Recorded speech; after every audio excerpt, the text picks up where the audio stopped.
Let's talk about the marijuana.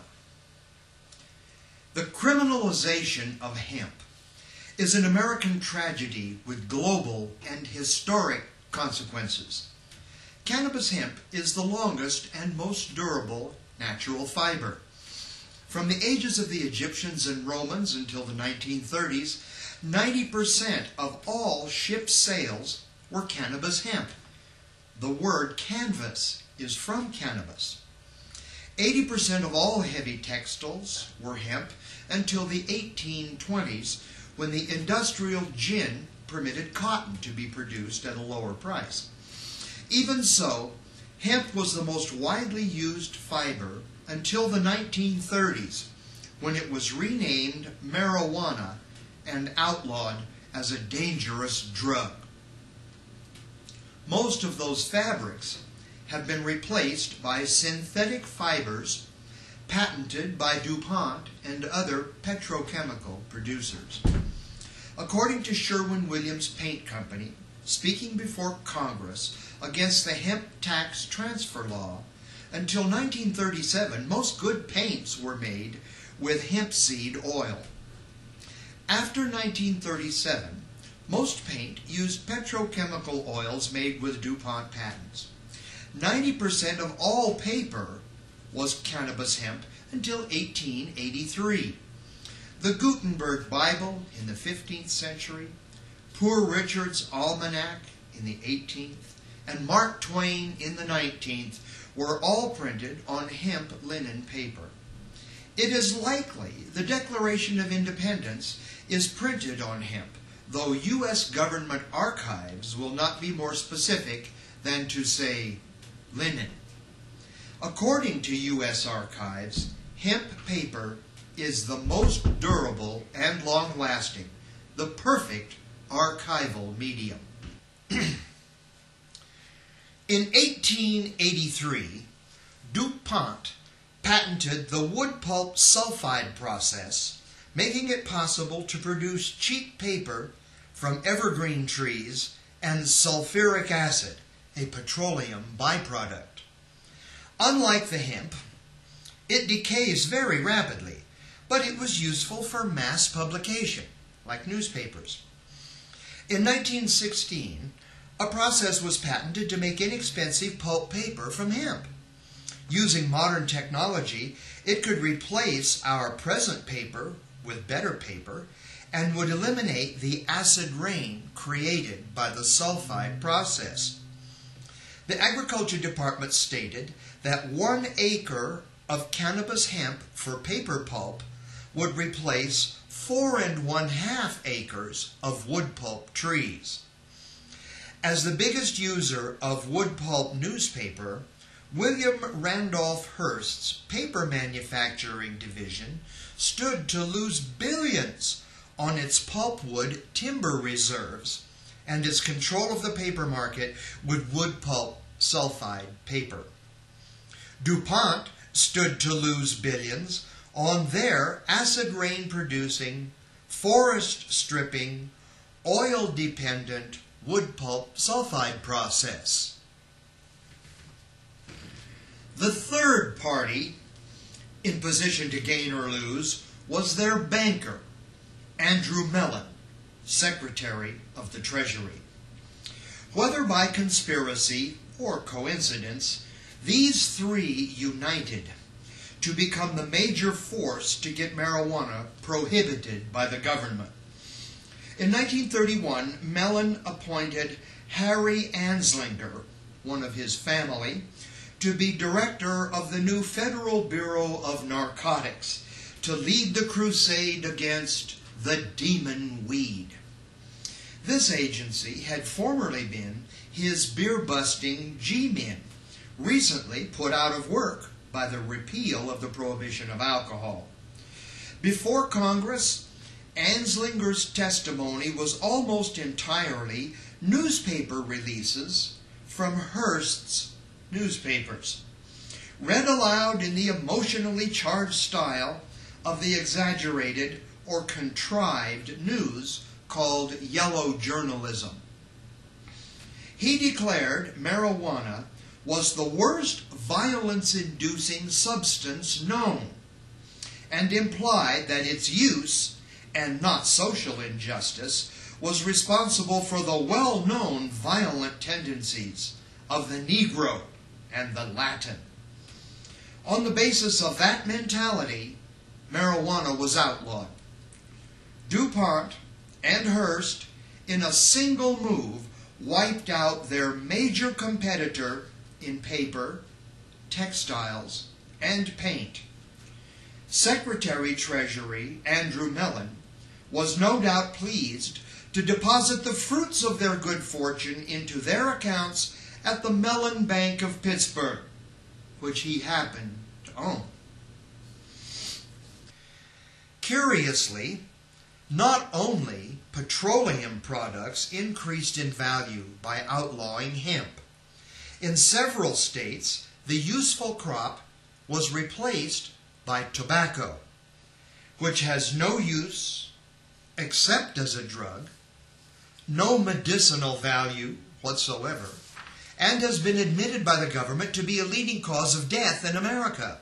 For millennia, marijuana has been one of the most used herbs in traditional medicine, and from 1850 until 1937, it appeared in American pharmacopoeia recommended for dozens of maladies.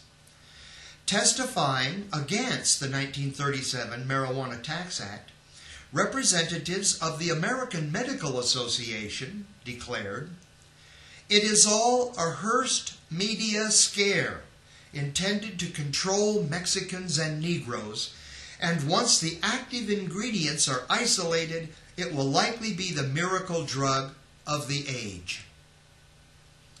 In spite of such testimony, however, medical research on the possible benefits of marijuana were forbidden by the government until 1961, when Anslinger finally retired as director of the Bureau of Narcotics. In 1976, drug manufacturers lobbied to outlaw all independent research into the medical potential of marijuana. In return, they promised to undertake development of synthetic THC they could patent, expecting the same benefits without the immorally abusable high of the real thing. After several decades, drug makers have not succeeded in creating a synthetic which works as well as the free-growing weed. Having the only research franchise the government is going to issue, however, they likely never will, no matter how long they keep insisting that they've not explored every possibility and so should be given more time. Marijuana is an excellent mild analgesic, relaxant, tranquilizer, and mild euphoric. Unlike Valium, Librium, Thorazine, Prozac, Tranxene, and other such synthetic drugs, it has no toxic side effects and creates no physiological dependence. Unlike each of those manufactured attempts to create a safe mood lifter, its prolonged use produces no harmful withdrawal symptoms. Unlike each of those unnatural molecules, the purest THC can be grown free anywhere in America and consumed raw in salads, smoked, or extracted as a drinkable tincture in any kitchen. If it were legal, it would replace a large part of the market for those other profitable so-called medicinal substances, a market in the tens of billions of dollars. Hemp is not only valuable as medicine and a fiber and oil source, it is also an excellent source of food. Hemp seed is second only to soybeans as a complete vegetable protein source. It is highest in certain enzymes and amino acids of any grain and is less expensive to produce than soybeans. Using hemp seed as a byproduct of hemp fiber production, domestic animals and livestock could be fed for less than feeds now in common use. According to USDA, hemp is one of the best re-nitrogenizing rotation crops, and it will grow in many regions where no other crop can profitably survive.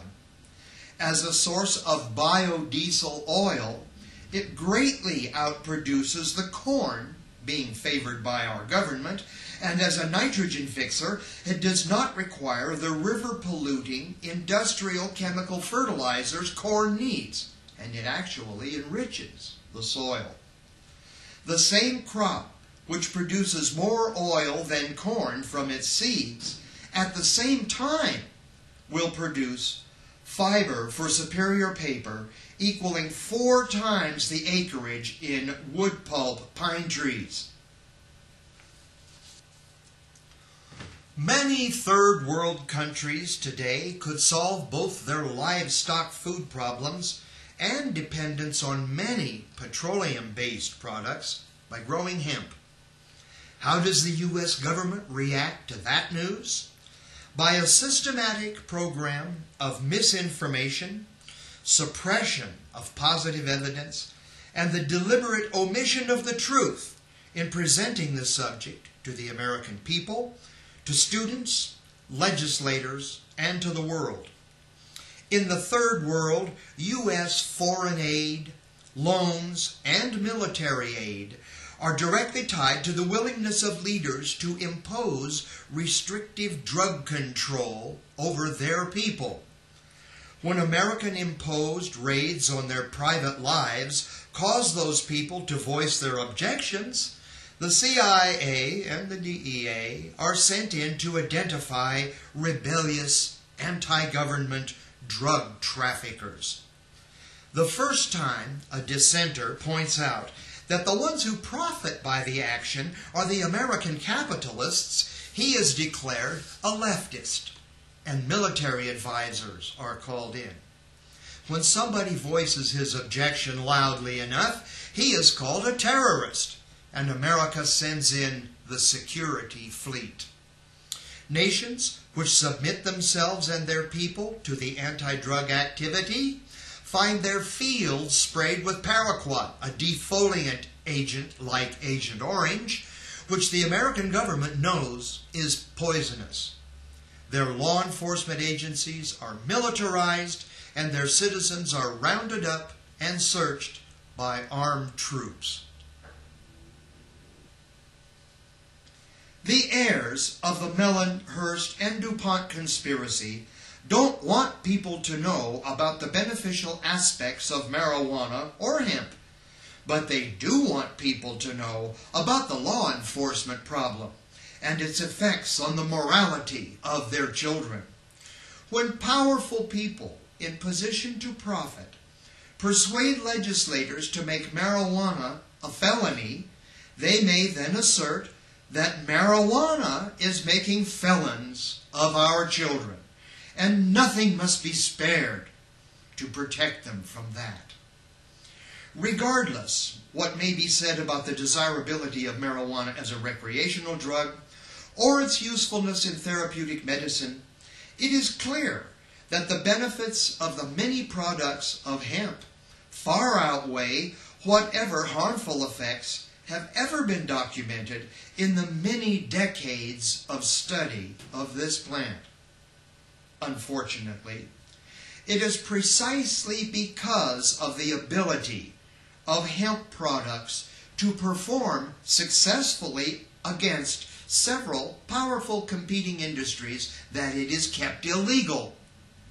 Like cartoonist Al Cap's altruistic schmooze, the humble cannabis weed provides too freely what others would prefer to have the exclusive right to sell.